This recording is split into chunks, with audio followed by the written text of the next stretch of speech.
Hi, my name is Darren Shelton, and I am Executive Director here at Planet Ant Theater. I became Executive Director of Planet Ant in 2017. I've been involved in this organization in some capacity most of my life, but the organization actually started back in 1993 as a coffee shop.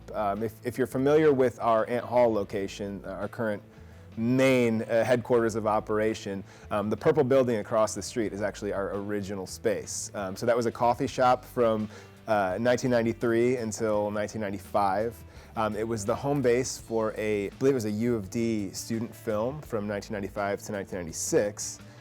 And then to do as a fundraiser for said student film, they decided to do a play in that space in, I believe it was Halloween 1996. And then ever since then, we have had some form of a scripted theatrical season. We got nonprofit status in 1999. We pursued this expansion across the street to Ant Hall, to what is now Ant Hall, Ghostlight, and the Independent Comedy Club. That whole project began in 2016. As far as my involvement, I was technical director 2015, 2016-ish. And then our founder and former executive director retired in 2017, and our board of directors voted me into the position in August 2017. And I've been doing this at that role for about 6 years now.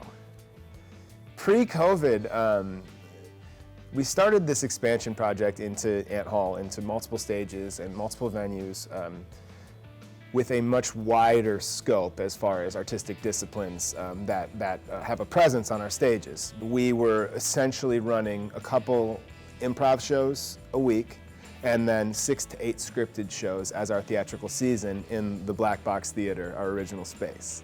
2017, we opened this expansion space with the goal of broadening our programming by a lot. We had a 5-year goal that included pay off the building. It included, kind of cement our way back into live music, back into things, stand-up comedy, drag, burlesque, film, and the irony of COVID is February 2020 was the first month since setting off on this expansion project here at Planet Ant that we finally hit all of our revenue numbers. Our expenses were right, audiences were good, things were going great, and it's February 2020 and we're like, all we gotta do is just keep doing what we're doing, and then COVID-19 happens. During that time, a couple things happened. One, we really realized the value of being a community-based organization. Our community showed up by way of donations, but also by way of, I guess, digital support.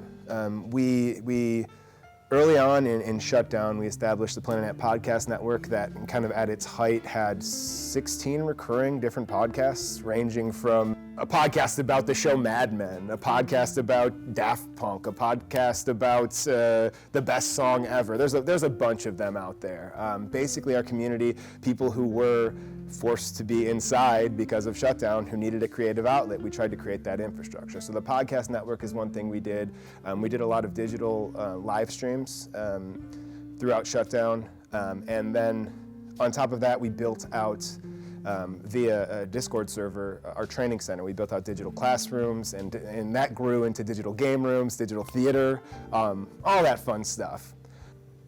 The only thing you gotta do to be involved at Planet Ant is show up and be willing to work. And I don't mean work for somebody, I mean work with people. I don't care who walks through this door, whether it's the film crew, you guys today, or it's somebody who just wrote their first script, somebody fresh out of college, somebody in their 70s who wants to meet people. It doesn't matter to me.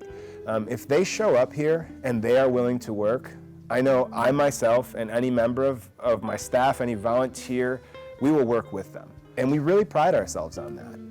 Wherever an artist is at, to wherever they want to be, I want this organization to be able to help them with as many rungs on that ladder as possible. And I think our strength is community. Our strength is that willingness to have open doors for anyone, Our work ethic here, this place is busy, it's bustling all day, every day with people who want to create. I like the thousands of memories I have of seeing people discover their creative agency, discover their voice, break away from copying and break away from doing things how they think they should be done, and really finding that artistic message that they're trying to get out in the world, and finding support here to do that. I love this place. I really do. Yeah, I'm proud of it.